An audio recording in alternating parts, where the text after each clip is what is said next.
Hello guys, welcome back to Ashu logs. ಎಲ್ಲರೂ ಹೇಗಿದ್ದೀರಾ? Hope ಎಲ್ಲರೂ ಚೆನ್ನಾಗಿದ್ದೀರಾ ಅಂತ ಅಂದ್ಕೊಂಡಿದ್ದೀನಿ. ಸೊ ಆಫ್ಟರ್ 15 ಡೇಸ್ ಆದಮೇಲೆ ನಾನು ಲಾಗ್ಸ್ನ ಸ್ಟಾರ್ಟ್ ಮಾಡಿಕೊಂಡೆ. ಈ 15 ಡೇಸಲ್ಲಿ ನಂದು ಒಂದು ಫ್ಯಾಮಿಲಿ ಪ್ಲ್ಯಾನಿಂಗ್ ಆಪ್ರೇಷನ್ ಇತ್ತು. ಸೊ ಆ ಒಂದು ಕಾರಣಕ್ಕೆ ನಾನು ವಿಡಿಯೋ ಶೂಟ್ ಮಾಡ್ಕೊಳಕ್ಕಾಗಿರಲಿಲ್ಲ. ಇನ್ನು ಸಣ್ಣ ಪಾಪ ಬೇರೆ, ಸೊ ಇಬ್ಬರು ಮಕ್ಕಳು ಮೇಂಟೈನ್ ಮಾಡಿಕೊಂಡು ವಿಡಿಯೋ ಶೂಟ್ ಮಾಡ್ಕೊಳಕ್ಕಾಗಲ್ಲ. ಯಾಕೆಂದರೆ ನನ್ನ ಹೆಲ್ತನ್ನು ನೋಡ್ಕೋಬೇಕಲ್ವಾ. ಸ್ವಲ್ಪ ಎಲ್ಲ ಕಡೆ ಫುಲ್ಲು ಸ್ಟ್ರೆಸ್ ಆದಂಗೆ ಆಗುತ್ತೆ. ಇನ್ನು ನನ್ನ ಕೆಲಸನೂ ಮಾಡ್ಕೋಬೇಕು, ಮನೆ ಕೆಲಸ ಮಾಡ್ಕೋಬೇಕು, ಜೊತೆಗೆ ಇಬ್ಬರು ಮಕ್ಕಳನ್ನು ನೋಡ್ಕೋಬೇಕು, ಜೊತೆಗೆ ನನ್ನ ಹೆಲ್ತ್ ನೋಡ್ಕೋಬೇಕು. ಅದ್ರ ಮಧ್ಯದಲ್ಲಿ ವಿಡಿಯೋ ಮಾಡೋದಕ್ಕೆ ಸ್ವಲ್ಪ ನನಗೆ ಆಗ್ತಿರ್ಲಿಲ್ಲ. ಏನೋ ಅಲ್ಲಿಂದ ಬಂದಮೇಲೆ, ಆಪ್ರೇಷನ್ ಆದಮೇಲೆ ಸ್ವಲ್ಪ ನನಗೆ ಮೈಂಡ್ ಬ್ಲ್ಯಾಂಕ್ ಆದಂಗೆ ಆಗ್ತಾಯಿತ್ತು. ಏನೋ ಗೊತ್ತಿಲ್ಲ, ಡಿಪ್ರೆಷನ್ ಆಗೋ ಥರ ಆಲ್ಮೋಸ್ಟ್ ಅದೇ ಥರನೇ ಇತ್ತು. ಯಾವುದ್ರ ಮೇಲೂ ಇಂಟ್ರೆಸ್ಟ್ ಇಲ್ಲ, ಏನೋ ಒಂಥರ ಮೆಂಟಾಲಿಟಿ. ಸೊ ಆ ಥರ ಇತ್ತು. ಈಗ ಒಂದು 2 ಡೇಸಿಂದ ಸ್ವಲ್ಪ ಮೈಂಡ್ ರಿಲ್ಯಾಕ್ಸ್ ಅನ್ನೋ ಥರ ಅನ್ನಿಸ್ತಾ ಇದೆ. ಸೊ ಹಾಗಾಗಿ ಒಂದು ಸ್ವಲ್ಪ ಓಕೆನೇ. ಇನ್ನು ನಾನು ಅಲ್ಲಿಂದ ಬಂದಮೇಲೂ ಕಂಪ್ಲೀಟಾಗಿ ಏನೂ ರೆಸ್ಟ್ ಮಾಡೋಕ್ಕೆ ಹೋಗಿಲ್ಲ. 1-2 ಡೇಸ್ ಅಷ್ಟೇ ರೆಸ್ಟು ಅಂತ ಇದ್ದಿದ್ದು. ಅಂದರೆ ಬೆಳಗ್ಗೆಯಿಂದ ಸಂಜೆವರೆಗೂ ಸ್ವಲ್ಪ ಮಲಗಿ ರೆಸ್ಟ್ ಮಾಡಿದೆ. ಇನ್ನು ನೆಕ್ಸ್ಟ್ ಡೇ ಆ್ಯಸ್ ಯೂಶ್ವಲ್ ಎದ್ದು ಕೆಲಸ ಮಾಡ್ಕೊಳ್ತಾ ಇದ್ದೀನಿ. ಅಂದರೆ ಅಷ್ಟೊಂದೇನು ಕರೆಂಟ್ ಆಪ್ರೇಷನ್ ಆಗಿರೋದ್ರಿಂದ ಅಷ್ಟೊಂದು ಏನು ಪೇಯ್ನ್ ಅಂತ ಏನೂ ಇರೋದಿಲ್ಲ. ಬಟ್ ಏನಂದರೆ ತುಂಬ ಬಗ್ಗಿ ಎದ್ದು ಭಾರ ಎತ್ತೋದು ಆ ಥರದ್ದೆಲ್ಲ ಏನೂ ಮಾಡ್ಕೊಳ್ಬಾರ್ದು ಅಷ್ಟೇ. ಸೊ ನನ್ನ ಒಂದು ಅಲ್ಲಿ ಶಿವಮೊಗ್ಗ ಮೆಗನ್ ಹಾಸ್ಪಿಟ್ಲಲ್ಲೇ ನಂದು ಆಪ್ರೇಷನ್ ಆಗಿದ್ದು. ಬಟ್ ಅದ್ರದ್ದು ಎಕ್ಸ್ಪೀರಿಯೆನ್ಸು ನಾನು ಇನ್ನೊಂದು ಲಾಗ್ಸಲ್ಲಿ ನಾನು ಹೇಗೆ ಇತ್ತು, ನೀವು ಫಸ್ಟ್ ಟೈಮ್ ಏನಾದರೆ ನೀವು ಶಿವಮೊಗ್ಗ ಹಾಸ್ಪಿಟ್ಲಿಗೆ ಹೋಗಬೇಕು, ಫ್ಯಾಮಿಲಿ ಪ್ಲ್ಯಾನಿಂಗ್ ಆಪ್ರೇಷನ್ ಮಾಡ್ಕೋಬೇಕು ಅನ್ನೋದೇನಾದರೂ ಇದ್ದರೆ ಕಂಪ್ಲೀಟಾಗಿ ನಿಮಗೆ ಅಲ್ಲಿ ಯಾವ ಥರ ಪ್ರೊಸೀಜರ್ ಇರುತ್ತೆ ಅಂತ ಹೇಳ್ತೀನಿ. ಬಿಕಾಸ್ ನನಗೆ ಅಲ್ಲಿಗೆ ಹೋದಾಗ ಖಂಡಿತವಾಗ್ಲೂ ನನಗೆ ಅಲ್ಲಿ ಇಷ್ಟೊಂದು ಪ್ರೊಸೀಜರ್ಸ್ ಇರುತ್ತೆ ಅಂತ ಅಂದ್ಕೊಂಡಿರಲಿಲ್ಲ. ಯಾಕೆಂದರೆ ನನಗೆ ಇಲ್ಲಿ ಸಿಸೇರಿಯನ್ ಆಪ್ರೇಷನ್ ಆದಾಗ್ಲೂ ಇಷ್ಟೆಲ್ಲ ಒಂದು ಪ್ರೋಸೆಸ್, ಏನೇನು ಪ್ರೊಸೀಜರ್ ಇರುತ್ತೋ ಅಷ್ಟೆಲ್ಲ ಏನೂ ಇರಲಿಲ್ಲ. ಬಟ್ ಈ ಒಂದು ಆಪ್ರೇಷನ್ನಿಗೆ ಅಷ್ಟೊಂದು ಪ್ರೋಸೆಸ್ ಇತ್ತು. ಮತ್ತು ಆ ಹಾಸ್ಪಿಟ್ಲಲ್ಲಿ ಫಸ್ಟ್ ಟೈಮ್ ಹೋಗಿದ್ದರಿಂದ ಸೊ ಭಾಳ ಕಷ್ಟ ಆಗ್ತಿತ್ತು. ಸೊ ಅದು ನೆಕ್ಸ್ಟ್ ಒಂದು ಲಾಗ್ಸಲ್ಲಿ ನಿಮಗೆ ಕಂಪ್ಲೀಟಾಗಿ ತಿಳಿಸ್ಕೊಡ್ತೀನಿ. ನಿಮಗೆ ನೆಕ್ಸ್ಟ್ ಟೈಮ್ ಏನಾದರೆ ಯಾವುದೋ ಊರಿಂದ ನೀವು ಅಲ್ಲಿಗೆ ಹೋಗಿ ಮಾಡಿಸ್ಕೊಳ್ತಿದ್ದೀರಾ ಅಂದರೆ ನೀವು ಖಂಡಿತವಾಗ್ಲೂ ನಿಮಗೆ ಹೆಲ್ಪ್ಫುಲ್ ಆಗುತ್ತೆ ಆ ಒಂದು ವಿಡಿಯೋನ. ಹಾಗೆಯೇ ಇವತ್ತು ಬೆಳಗ್ಗೆನೇ ಎದ್ದು ನಾಳೆ ತಿಂಡಿಗೆ ಅಂತ ಹೇಳಿ ದೋಸೆ ಎಲ್ಲ ನೆನೆಸಿಟ್ಟಿದ್ದೆ. ಇನ್ನು ಇವತ್ತಿನ ತಿಂಡಿಗೆ ಅಂತ ಹೇಳಿ ಮೆಂತ್ಯ ಮುದ್ದೆ ಮಾಡ್ಕೊಳ್ತಾ ಇದ್ದೀನಿ. ಇನ್ನು ನನ್ನ ಮಗಳಂತೂ ಇಷ್ಟು ದಿನ ಹಿಟ್ಟು ಇದ್ದಾಗೆಲ್ಲ ಬಿಟ್ಬಿಟ್ಲು, ಬೇಡ ತಿನ್ನಕ್ಕೆ ಕೊಟ್ಟರೆ ಬೇಡ ಅಂತಿದ್ಲು. ಇವಾಗ ಇನ್ನೇನು ಸ್ವಲ್ಪ ಇರೋ ಟೈಮಲ್ಲಿ ನನಗೆ ಬೇಕು ಅಂತ ಕೇಳ್ತಾ ಇದ್ದಾಳೆ. ಆ್ಯಕ್ಚುಲಿ ಇವತ್ತೇನು ಅಂದರೆ ತಿಂಡಿ ಏನು ಮಾಡೋಕ್ಕೆ ಹೋಗಿರಲಿಲ್ಲ. ಹಾಗಾಗಿ ಇವಾಗ ಇದನ್ನೇ ಮಾಡಿಕೊಡ್ತಾ ಇದ್ದೀನಿ. ಅದು ಸ್ವಲ್ಪ ಆಯಿತಾ, ಸೊ ಅವಳು ಒಪ್ಪಿಗಾದರೆ ಸಾಕು ಬಿಡು, ನಂದೇನೋ ನಡೆಯುತ್ತೆ ಅಂತ ಹೇಳಿ ಅವಳಿಗೆ ಮಾಡಿಕೊಡ್ತಾ ಇದ್ದೀನಿ. ಟೈಮ್ ಈ ಥರ ಮನೇಲಿ ಆಗೋದುಂಟು. ಅಂದರೆ ತಿಂಡಿ ಏನಾದರೆ ಒಂದಿನ ಮಾಡಿರಲಿಲ್ಲ ಅಂದರೆ ಏನಾದರೆ ಒಂದು ಅನ್ನ ಸಾಂಬಾರಾದರೆ ಬಿಸಿ ಮಾಡ್ಕೊಂಡು ತಿಂದಿರ್ತೀವಿ. ರೆಗ್ಯುಲರಾಗಿ ಟಿಫನೇ ಬೇಕು ಅಂತ ಏನಿಲ್ಲ. ಅಂದರೆ ಮನೇಲಿರೋರ್ದು ಅವರಿಗಂತೂ ಕಂಪಲ್ಸರಿ, ಮಕ್ಕಳಿಗಂತೂ ಇರಲೇಬೇಕಾಗುತ್ತೆ ಟಿಫನ್ನು. ಬಟ್ ನಮ್ಮದೇನೋ ನಡೆದೋಗ್ಬಿಡುತ್ತೆ. ನಾನಂತೂ ತಿಂಡಿ ಇಲ್ಲಾಂದರೂ ಸರಿ, ಒಂದಿನ ನಾನು ಅನ್ನ ಸಾಂಬಾರೇ ಕಲ್ಸ್ಕೊಂಡು ತಿಂದ್ಬಿಡ್ತೀನಿ. ಅದೇ ಬೇಕು ಅಂತ ಏನಲ್ಲ. ನಾವೇನೋ ಇಲ್ಲಿ ತಿಂಡಿ ಬೇಕು ಅದು ಬೇಕು ಅಂತ ಕೇಳ್ತಿರ್ತೀವಿ. ಬಟ್ ನಮ್ಮ ಹಳ್ಳಿ ಸೈಡಲ್ಲಿ ಹೋದರೆ ಅವರು ನಿಜವಾಗ್ಲೂ ಗದ್ದೆ ಕೆಲಸ ಮಾಡ್ತಾರಲ್ಲ, ಅವ್ರಿಗೆ ತುಂಬಾ ಸ್ಟ್ರೆಂತ್ ಬೇಕು ಅಂತ ಬೆಳಗ್ಗೆನೇ ಮುದ್ದೆ ಅಥವಾ ಜೋಳದ ರೊಟ್ಟಿ ಆ ಥರ ಒಂದು ಐಟಮ್ಸ್ ಮಾಡ್ಕೊಂಡು ತಿನ್ಕೊಂಡು ಹೋಗ್ತಾರೆ. ಬಟ್ ನಾವು ಈ ಥರ ತಿನ್ನೋದ್ರಿಂದ ನಮಗೇನು ಅಷ್ಟೊಂದು ಶಕ್ತಿ ಅಂತ ಏನೂ ಇರೋದಿಲ್ಲ. ಏನಂದರೆ ಬಾಯಿ ರುಚಿ ನೋಡ್ತೀವಲ್ಲ, ಸೊ ನಾವಂತ ಸ್ಟ್ರಾಂಗ್ ಏನೂ ಇರೋದಿಲ್ಲ. ಸೊ ಅದು ಬೆಸ್ಟ್ ಫುಡ್ ಅಂತ ಹೇಳ್ಬೋದು. ಜೋಳದ ರೊಟ್ಟಿ ಅಂದರೆ ಗಟ್ಟಿ ಪದಾರ್ಥ ತಿನ್ನೋದ್ರಿಂದನೇ ನಮಗೆ ತುಂಬ ಹೆವಿ ಕೆಲಸ ಮಾಡೋದಕ್ಕೆ ಹೆಲ್ಪ್ಫುಲ್ ಆಗೋದು. ಇನ್ನು ಹಾಸ್ಪಿಟ್ಲಿಗೆ ಹೋಗಿ ಬಂದಮೇಲೆ ಕ್ಲೀನಿಂಗ್ ಅಂತೂ ಮುಟ್ಟಕ್ಕೆ ಹೋಗಿಲ್ಲ. ಏನಿದ್ರು ಮೇನ್ ಅಡುಗೆ, ಪಾತ್ರೆ ತೊಳೆಯೋದು, ಸೊ ಬಟ್ಟೆ ಒಗೆಯೋದು, ಸೊ ಮೇನಾಗಿ ಏನಿತ್ತು ಅಂಥದ್ದು ಮಾತ್ರನೇ ಮಾಡ್ಕೊಳ್ತಿದ್ದೆ ಹೊರತು ಈ ಥರ ಕ್ಲೀನಿಂಗೆಲ್ಲ ಏನೂ ಮಾಡ್ಕೊಳ್ತಿರ್ಲಿಲ್ಲ. ಸ್ವಲ್ಪ ನನಗೆ ಟೈಮ್ ಬೇಕಿತ್ತು ಏನೇ ಒಂದು ಮಾಡ್ಕೊಳ್ಳೋದಕ್ಕೂ. ಸೊ ತುಂಬಾ ಫಿಶ್ ಟ್ಯಾಂಕು ಎಲ್ಲದೂ ತುಂಬಾ ಗಲೀಜಾಗಿತ್ತು. ಆದ್ರೂ ಅದನ್ನೆಲ್ಲ ಏನೂ ಮಾಡ್ಕೊಳಕ್ಕೆ ಹೋಗಿರಲಿಲ್ಲ. ಇತ್ತೀಚೆಗೆ ಒಂದೊಂದನ್ನು ಒಂದು ಸ್ವಲ್ಪ ಟೈಮ್ ತೊಗೊಂಡು ಮಾಡ್ಕೊಳ್ತಾ ಹೋಗ್ತಾಯಿದ್ದೀನಿ.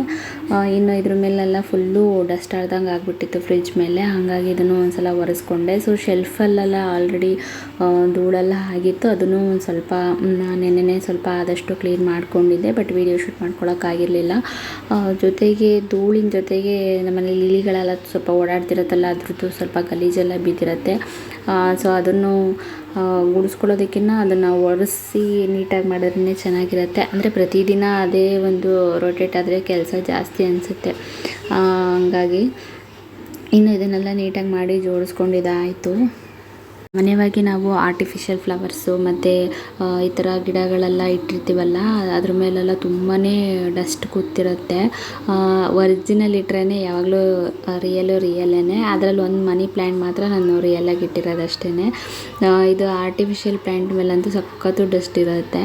ಸೊ ಅಂದರೆ ಕಿಚನಲ್ಲಿ ಆಲ್ಮೋಸ್ಟು ಈ ಥರ ಆರ್ಟಿಫಿಷಿಯಲ್ ಫ್ಲವರ್ ಆಗಿರ್ಬೋದು ಇಡೋದನ್ನು ಸ್ವಲ್ಪ ಅವಾಯ್ಡ್ ಮಾಡ್ಕೋಬೇಕು. ಯಾಕಂದರೆ ಅಂದರೆ ಡಸ್ಟೆಲ್ಲ ತುಂಬ ಕೂರುತ್ತೆ ಅದ್ರ ಮೇಲೆ. ಹಾಗಾಗಿ ಇನ್ನು ನಾನು ಈ ಟ್ರೇ ತೊಗೊಂಡಿದ್ನಲ್ಲ, ಈ ಟ್ರೇ ಒಳಗೆಲ್ಲ ಇಲಿ ಹೇಗೆ ಹೋಯ್ತು ಅನ್ನೋದೇ ನನಗೆ ಗೊತ್ತಾಗಿಲ್ಲ. ಸ್ವಲ್ಪನೂ ಅದರೊಳಗೆ ಜಾಗನೇ ಇಲ್ಲ ಹೋಗೋಕ್ಕೆ. ಬಟ್ ಅದು ಹೆಂಗೆ ಹೋಯ್ತು ಅನ್ನೋದೇ ಗೊತ್ತಾಗ್ತಾ ಇಲ್ಲ.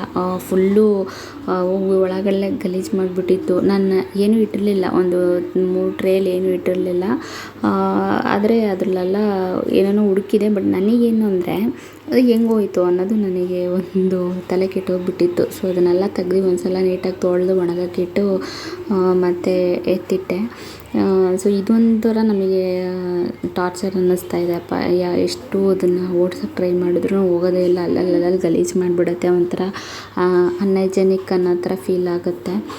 ಸೊ ಇವತ್ತು ವೆದರು ಸಹ ಅಷ್ಟೇ ತುಂಬ ಕೂಲಾಗಿದೆ. ಅಂದರೆ ಈ ಸೈಡ್ ಇವಾಗ ಆ್ಯಕ್ಚುಲಿ ಹೇಳ್ಬೇಕಂದ್ರೆ ನಮ್ಮದು ಮಲೆನಾಡು ಸೈಡ್ ಇರೋದು, ಆದರೆ ಇಲ್ಲೇ ಮಳೆ ತುಂಬ ಕಡಿಮೆ. ಸೊ ಬೇರೆ ಕಡೆ ಎಲ್ಲ ಬೆಂಗಳೂರು ಸೈಡಲ್ಲೆಲ್ಲ ಸಕ್ಕತ್ತ ಮಳೆ ಬರ್ತಾ ಇದೆ.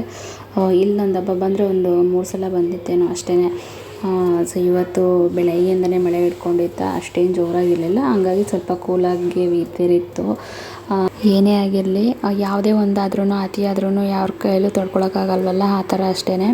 ಇನ್ನು ಅಂದರೆ ತುಂಬ ಬಿಸಿಲಿದ್ರೂ ತಡ್ಕೊಳಕ್ಕಾಗಲ್ಲ, ತುಂಬ ಮಳೆ ಆದರೂ ತಡ್ಕೊಳಕ್ಕಾಗಲ್ಲ, ತುಂಬ ಚಳಿ ಆದರೂ ತಡ್ಕೊಳಕ್ಕಾಗಲ್ಲ. ಅಂದರೆ ಎಷ್ಟಿರಬೇಕೋ ಅಷ್ಟಿದ್ರೆ ಮಾತ್ರನೇ ತಡ್ಕೊಳಕ್ಕಾಗೋದಲ್ವಾ. ಸೊ ಆ ಥರನೇ ಇಷ್ಟು ದಿನ ಸಿಕ್ಕಾಪಟ್ಟೆ ಬಿಸಿಲಿತ್ತು. ಸೊ ಮಳೆ ಬಂದರೆ ಸಾಕು ಅಂತ ಅನ್ನಿಸ್ತಿತ್ತು.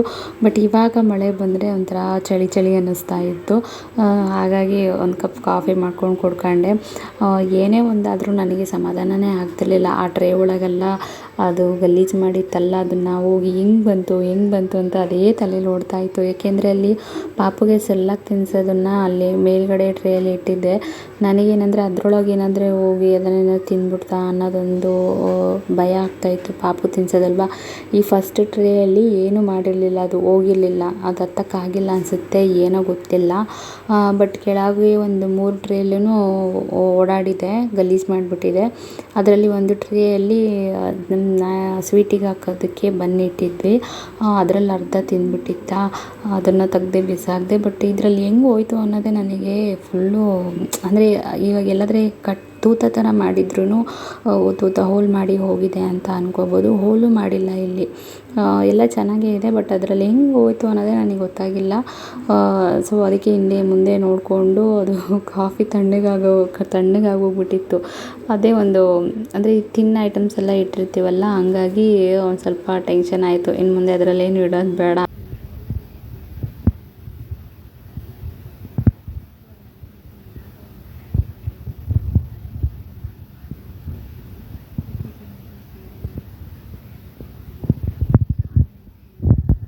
ಗಂಟೆವರೆಗೂ ಏನು ಸೀರಿಯಲ್ ಬರುತ್ತೆ ಎಲ್ಲದನ್ನು ನೋಡ್ತಾ ಇದ್ದೀನಿ.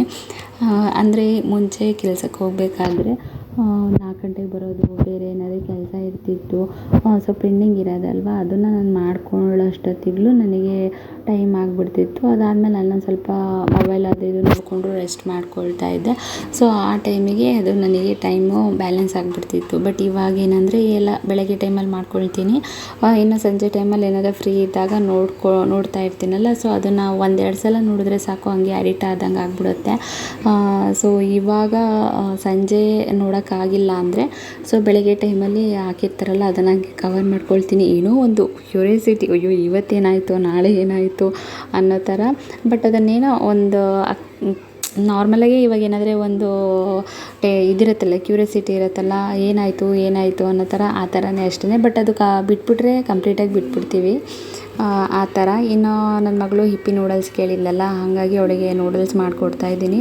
ತುಂಬ ದಿನ ಆಗಿತ್ತು ನೂಡಲ್ಸ್ ಮಾಡಿ. ಮುಂಚೆ ಎಲ್ಲ ಸಿಕ್ಕಾಪಟ್ಟೆ ತಿಂತಾಯಿದ್ವಿ ನಾವೂ.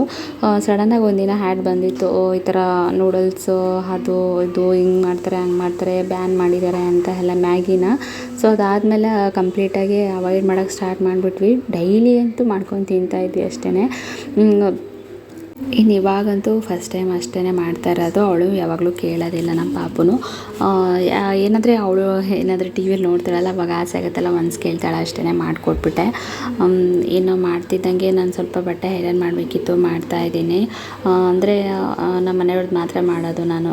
ನಂದು ನನ್ನ ಮಕ್ಕಳದು ಆ ಥರದ್ದೇನು ಮಾಡೋಕ್ಕಾಗಲ್ಲ. ತುಂಬ ಏನಾದರೆ ಶ್ರಿಂಕ್ ಆಗಿದ್ರೆ ಮಾತ್ರನೇ ಮಾಡೋದು.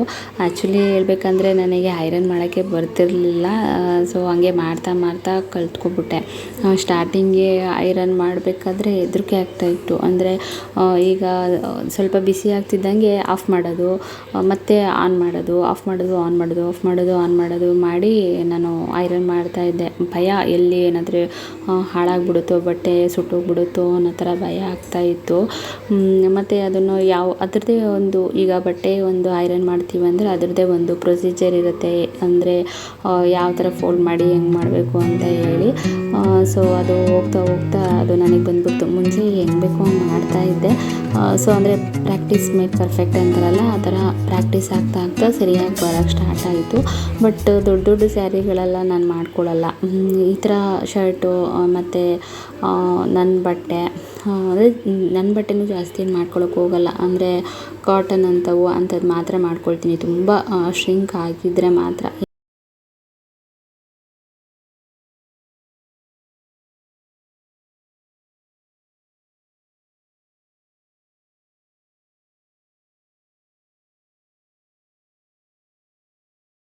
ನಮ್ಮ ಮನೆ ಐರನ್ ಬಾಕ್ಸ್ ಬಂದು ತುಂಬ ಲೈಟ್ ವೆಯ್ಟ್ ಇದೆ, ಹಾಗಾಗಿ ನೀಟಾಗಿ ಕೂರೋದಿಲ್ಲ. ಎಷ್ಟೇ ನಾವು ತುಂಬ ಜಾಸ್ತಿ ಕೊಟ್ಟು ಮಾಡೋದಾದ್ರೂ ಕ್ಲಾತ್ ಹಾಳಾಗುತ್ತೆ ಹೊರತು ಅದು ಹೀಟಿಂಗ್ ಕ್ಲೀನಾಗಿ ಕೂರೋದಿಲ್ಲ.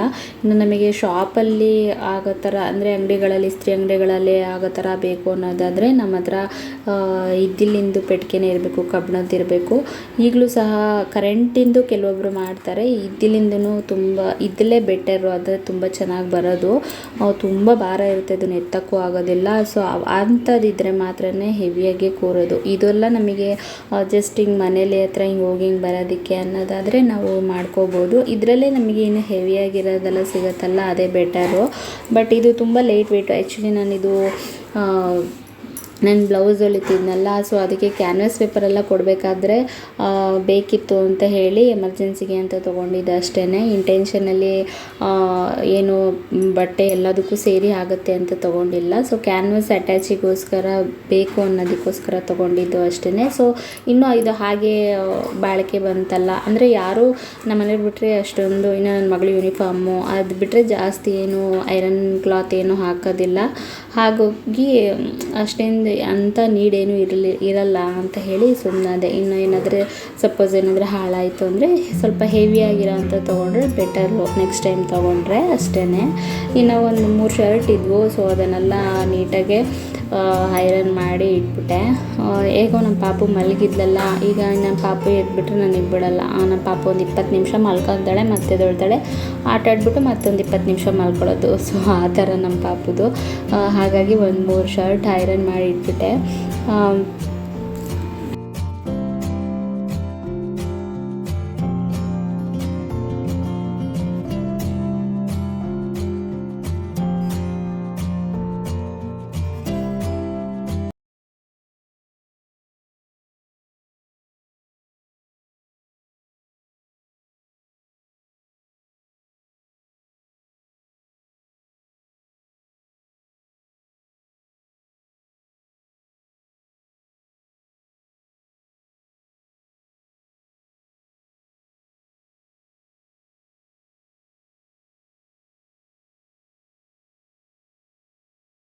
ಐರನ್ ಎಲ್ಲ ಮುಗಿಸ್ಕೊಂಡಿದ್ದ ತಕ್ಷಣ ಕಿಚನಿಗೆ ಬಂದರೆ ಸಾಂಬಾರು ಮಾಡೋಣ ಅಂತ. ಐರನ್ ಮಾಡೋಕ್ಕಿಂತ ಮುಂಚೆನೇ ನಾನು ಬೇಳೆ ಮತ್ತು ಬೆಳ್ಳುಳ್ಳಿ ಹಾಕಿ ಒಂದು 3 ವಿಷಲ್ ಹೊಡೆಸಿಟ್ಟಿದ್ದೆ, ಬೇಗ ಒಗ್ಗರಣೆ ಹಾಕ್ಕೊಳ್ಬೋದು ಅಷ್ಟೊತ್ತಿಗೆ ಅಂತ ಹೇಳಿ.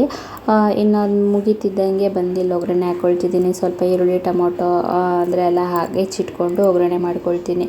ಯೂಶ್ವಲಾಗಿ ಒಂದೊಂದು ಸಲ ಎಲ್ಲದನ್ನು ಹಾಕಿ ಒಂದೇ ಸಲ ನಾವು ವಿಷಲ್ ಹೊಡಿಸ್ಬಿಡ್ತೀವಲ್ಲ, ಟೊಮೊಟೊ ಈರುಳ್ಳಿ ಬೇಳೆ ಬೆಳ್ಳುಳ್ಳಿ ಎಲ್ಲ ಒಂದೇ ಸಲ ಹಾಕಿ ಮಾಡಿದ್ರೆ ಅದು ಟೇಸ್ಟೇ ಒಂಥರ ಚೆನ್ನಾಗಿರೋದಿಲ್ಲ. ಅದು ಆಲ್ಮೋಸ್ಟು ಈ ಥರ ಒಂದು ಸಲ ಮಾಡಿ ನೋಡಿ, ತುಂಬಾ ಚೆನ್ನಾಗಿರುತ್ತೆ ಬೇಳೆ ಸಾರು ಮಾತ್ರ.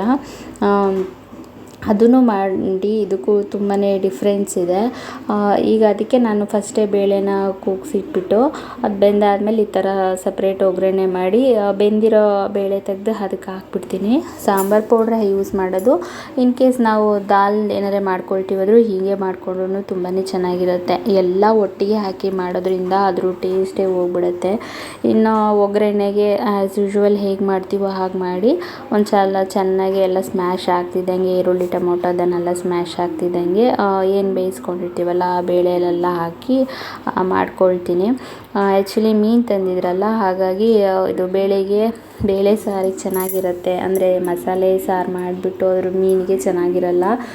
ಈ ಥರ ನಾವು ಮಾಡಿಕೊಂಡ್ರೆ ಬೇಳೆ ಸಾರಿಗೆ ಇದು ಏನೇ ಚಿಕನ್ ಫ್ರೈ ಆಗಿರಲಿ, ಏನಾದರೂ ನಾನ್ ವೆಜ್ ತಿಂತೀವಂದರೆ ಈ ಥರ ಪ್ಲೇನ್ ಸಾಂಬಾರು ಇರಬೇಕು. ಸೊ ಅದರ ಕಾಂಬಿನೇಷನ್ನೇ ಚೆನ್ನಾಗಿರುತ್ತೆ. ಸೊ ಮತ್ತು ಇದು ಮಸಾಲೆ ಸಾರು ಮತ್ತು ಅದೂ ಚಿಕನ್ ಫ್ರೈ ಆ ಥರದ್ದೆಲ್ಲ ಅಷ್ಟೊಂದು ಚೆನ್ನಾಗಿರೋದಿಲ್ಲ. ಹಾಗಾಗಿ ಇನ್ನು ಸಾಂಬಾರೆಲ್ಲ ಮಾಡಿ ಮುಗಿಸ್ಕೊಳ್ತಿದ್ದಂಗೆ ಇದು ಬೇಗನೆ ಆಗಿಬಿಡುತ್ತೆ. ಇದು ಆ್ಯಕ್ಚುಲಿ ಬೇಳೆ ಸಾರು ಒಟ್ಟಿಗೆ ವಿಷಲ್ ಮಾಡಿದ್ರೆ ನಿಜವಾಗ್ಲೂ ಟೇಸ್ಟ್ ಬರೋಲ್ಲ. ಸೊ ಈ ಥರ ಒಂದು ಸಲ ಟ್ರೈ ಮಾಡಿ ನೋಡಿ, ತುಂಬಾ ಚೆನ್ನಾಗಿರುತ್ತೆ. ಹಾಗೆಯೇ ಪಕ್ಕ ನಾನು ಮಾಡ್ಕೊಂಬಿಟ್ಟೆ. ಆ್ಯಕ್ಚುಲಿ ತುಂಬಾ ಲೇಟ್ ಆಗಿಬಿಟ್ಟಿತ್ತು, ಒಂದು 2:30-3 ಗಂಟೆ ಹತ್ತಿರ ಆಗಿಬಿಟ್ಟಿತ್ತು. ಸೊ ಬೇಗನೆ ಮುಗೀತು. ಬೇಳೆ ಸಾರು ಅಂದ್ರೇ ಬೇಗನೆ ಆಗೋಗುತ್ತಲ್ಲ, ಮುಗಿದೋಯ್ತು. ಇನ್ನು ಮುಗಿತಿದ್ದಂಗೆ ಮೀನು ತಂದಿದ್ರಲ್ಲ, ಸೊ ಅದನ್ನೆಲ್ಲ ಒಂದು ಸಲ ನೀಟಾಗಿ ಕ್ಲೀನ್ ಮಾಡ್ಕೊಳ್ಳೋಣ ಅಂತ ಹೇಳಿ ಮಾಡ್ಕೊಳ್ತಾ ಇದ್ದೆ. ಆ್ಯಕ್ಚುಲಿ ಮೊನ್ನೆನೂ ತಂದಿದ್ದರು ರಾತ್ರಿ ಜಿಲೇಬಿ ಮೀನು. ಅಂದರೆ ಅದು ರೋಡ್ ಸೈಡ್ ಮಾಡ್ತಾರಲ್ಲ ಅದು. ಅದಾದಮೇಲೆ ಮತ್ತೆ ತಿನ್ನಬೇಕು ಅನ್ನಿಸ್ತಿತ್ತು, ಹಾಗಾಗಿ ಮತ್ತೆ ತೊಗೊಬಂದಿದ್ರು. ಸೊ ಒಂದು ಸಲ ನೀಟಾಗಿ ಎಲ್ಲ ಕ್ಲೀನ್ ಮಾಡ್ಕೊಳ್ಳೋಣ ಅಂತ ಮಾಡ್ಕೊತಿದ್ದೀನಿ. ಅಂದರೆ ಒಟ್ಟಿಗೆ ಏನು ಒಂದೇ ದಿನ ಖಾಲಿ ಆಗೋದಿಲ್ಲ, ನಾವಿಬ್ಬರು ಇರೋದು. ಇನ್ನು ಅತ್ತೆ ಮನೆಗೆ ಒಂದು ಸ್ವಲ್ಪ ಕೊಟ್ಟು ಕಳಿಸ್ತೀವಿ. ಇದೇ 1-2 ದಿನ ಬರುತ್ತೆ, 1-2-3 ದಿನ ಆಗುತ್ತೆ ನಮಗೆ. 1-2.5 kg ಇದ್ದರೆ. ಇನ್ನು ನನ್ನ ಮಗಳು ಮುಟ್ಟಲ್ಲ, ಇದರಲ್ಲಿ ಸಣ್ಣ ತುಂಬ ಮುಳ್ಳಿರುತ್ತಲ್ಲ, ನಮಗೂ ಕೊಡೋಕ್ಕೂ ಭಯ ಆಗುತ್ತೆ. ಅಂದರೆ ಒಂದೇ ಒಂದು ಸಿಂಗಲ್ ಮುಳ್ಳಿದ್ರೆ ಸ್ವಲ್ಪ ಗದರಿಸಿ ತಿನ್ನಿಸ್ತೀವಿ. ಈ ಥರ ತುಂಬ ಮುಳ್ಳಿತ್ತು ಅಂದರೆ ಅವಳಿಗೆ ಮಾತ್ರ ಏನಾದರೆ ಸಪ್ರೇಟಾಗಿ ಏನಾದರೆ ಕಬಾಬು ಅಥವಾ ಮೊಟ್ಟೆ ಏನಾದರೆ ಬೇಯಿಸ್ಕೊಟ್ಬಿಡ್ತೀನಿ.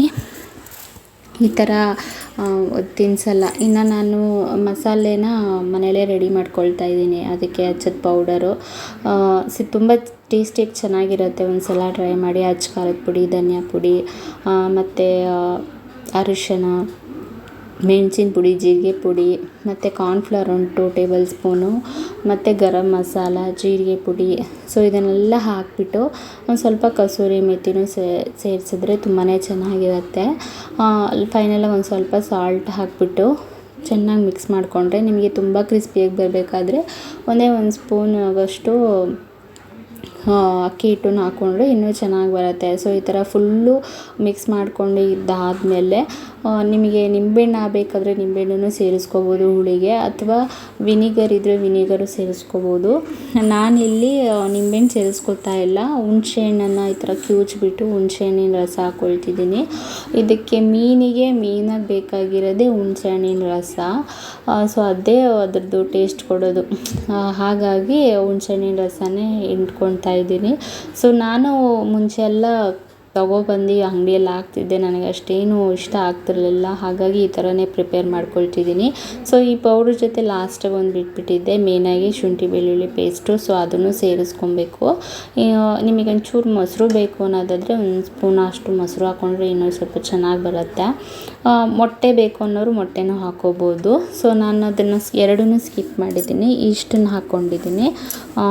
ತುಂಬಾ ಚೆನ್ನಾಗಿರುತ್ತೆ ಈ ಥರ ಮನೇಲಿ ಮಾಡಿಕೊಂಡ್ರೆ.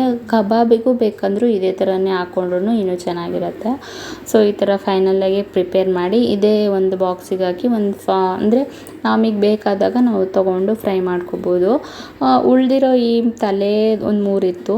ಸೊ ಇದಕ್ಕೆ ನಾನು ಉಪ್ಪು ಹಾಕ್ಬಿಟ್ಟು ಚೆನ್ನಾಗಿ ಫ್ರೀಝರಲ್ಲಿ ಎತ್ತಿಟ್ಬಿಡ್ತೀನಿ. ಸೊ ಅದು ಖಾಲಿ ಆದಮೇಲೆ ಇದನ್ನು ಯೂಸ್ ಮಾಡ್ಕೊಳ್ತೀನಿ. ಒಟ್ಟಿಗೆ ಎಲ್ಲದಕ್ಕೂ ಹಾಕಿ ಇಟ್ಬಿಟ್ರೆ ನನ್ನ ಎಕ್ಸ್ಪೀರಿಯೆನ್ಸ್ ಪ್ರಕಾರ ಎಲ್ಲ ಮಸಾಲೆಗಳು ಫ್ರೀಝರಲ್ಲಿ ಇಟ್ಟಿರ್ತೀವಲ್ಲ, ಸೊ ಅದ್ರ ಒಂದು 4 ದಿನ 3 ದಿನದವರೆಗೂ ಹಾಗೆ ಇರುತ್ತೆ, ತುಂಬ ಇರುತ್ತಲ್ಲ ಹಾಗೆ ಇರುತ್ತಾ. ಆ ಟೈಮಲ್ಲಿ ಅದರೊಳಗೆಲ್ಲ ಒಂಥರ ಐಸ್ ಕ್ಯೂಬ್ ಥರ ಫಾರ್ಮ್ ಆಗುತ್ತೆ. ನಾವು ಫ್ರೀಝರಲ್ಲಿ ಇಟ್ಟಿರ್ತೀವಲ್ಲ, ಸೊ ಅದು ತುಂಬ ಐಸ್ ಕ್ಯೂಬ್ ಥರ ಆಗಿಬಿಟ್ಟಿರುತ್ತೆ.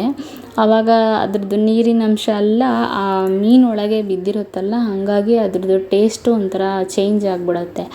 ನಮಗೆ ಎಷ್ಟು ಬೇಕೋ ಅಷ್ಟು ಮಾತ್ರ ನಾವು ಮಸಾಲೆ ಹಚ್ಕೊಂಡು 1-2 ದಿನಕ್ಕೆ ಫ್ರೀಝರಲ್ಲಿ ಇಡದೆ, ಈಗ ಮಸಾಲೆ ಹಾಕಿರೋದನ್ನು ಫ್ರೀಝರಲ್ಲಿ ಇಟ್ಟಿರಲ್ಲ, ಕೆಳಗಡೆ ಇಟ್ಟಿರ್ತೀನಿ. ಅದು ಚೆನ್ನಾಗಿ ಅಷ್ಟೇ, ಅದು ನೀರೇನು ಬಿಟ್ಕೊಂಡಿರಲ್ಲ.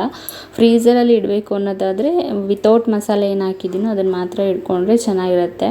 ಇತ್ತೀಚೆಗೆ ನಾನು ಆ ಥರ ಮಾಡ್ತಿದ್ದೀನಿ. ಮುಂಚೆ ಎಲ್ಲ ಎಲ್ಲದಕ್ಕೂ ಹಚ್ಬಿಟ್ಟು ಫ್ರೀಝರಲ್ಲಿ ಇಡ್ತಿದ್ದೆ. ಸೊ ಅದು ಗಟ್ಟಿಯಾಗಿ ಫಾರ್ಮ್ ಆಗೋದು ಮತ್ತು ಅದು ಟೇಸ್ಟ್ ಹೋಗ್ಬಿಡ್ತಿತ್ತು. ಸೊ ಇವಾಗ ಈ ಥರ ಮಾಡ್ಕೊಳ್ತಾ ಇದ್ದೀನಿ. ಇನ್ನು ಗ್ರೋಸರೀಸ್ ಎಲ್ಲ ಖಾಲಿ ಆಗಿತ್ತಲ್ಲ ಅಂತ ಹೇಳಿ ಮನೆಯವ್ರು ಬರಿ ಅಂತ ಹೇಳಿದರು. ಸೊ ಹಾಗಾಗಿ ಎಲ್ಲ ಒಂದು ಸಲ ನೀಟಾಗಿ ಚೆಕ್ ಮಾಡಿ ಬರೆದಿಟ್ಕೊಳ್ತಾ ಇದ್ದೀನಿ. ಸೊ ಅಂದರೆ ವೀಕ್ಲಿ ಒಂದು ಸಲ ಚಿಕ್ಕ ಪುಟ್ಟ ಖಾಲಿಯಾಗಿದ್ದರೆ ತಂದುಬಿಡ್ತಿದ್ವಿ. ಈ ಸಲ ನಾನು ಹಾಸ್ಪಿಟ್ಲಿಗೆ ಹೋಗ್ತಿದ್ನಲ್ಲ, ಹಾಗಾಗಿ ಏನು ಮಾಡೋಕ್ಕಾಗಿರಲಿಲ್ಲ. ಹಾಗಾಗಿ ಜಾಸ್ತಿ ಏನೂ ತರೋಕ್ಕೆ ಹೋಗಿರಲಿಲ್ಲ. ಲಾಸ್ಟ್ ಮಂತ್ ಅಷ್ಟೇ ತೊಗೊಂಡಿದ್ವು. ಅಲ್ಲಿಂದ ಇಲ್ಲಿವರೆಗೂ ಮತ್ತೇನು ತೊಗೊಳಕ್ಕೆ ಹೋಗಿಲ್ಲ, ಚಿಕ್ಕ ಪುಟ್ಟ ಅಂಗಡಿಯಲ್ಲೇ ತೊಗೊಳ್ತಾ ಇದ್ವಿ. ಸೊ ಇದು ಇವತ್ತಿನ ಲಾಗ್ಸ್ ಆಗಿರುತ್ತೆ. ವಿಡಿಯೋ ಇಷ್ಟ ಆದರೆ ಲೈಕ್ ಮಾಡಿ, ಸಬ್ಸ್ಕ್ರೈಬ್ ಮಾಡಿ. See you again.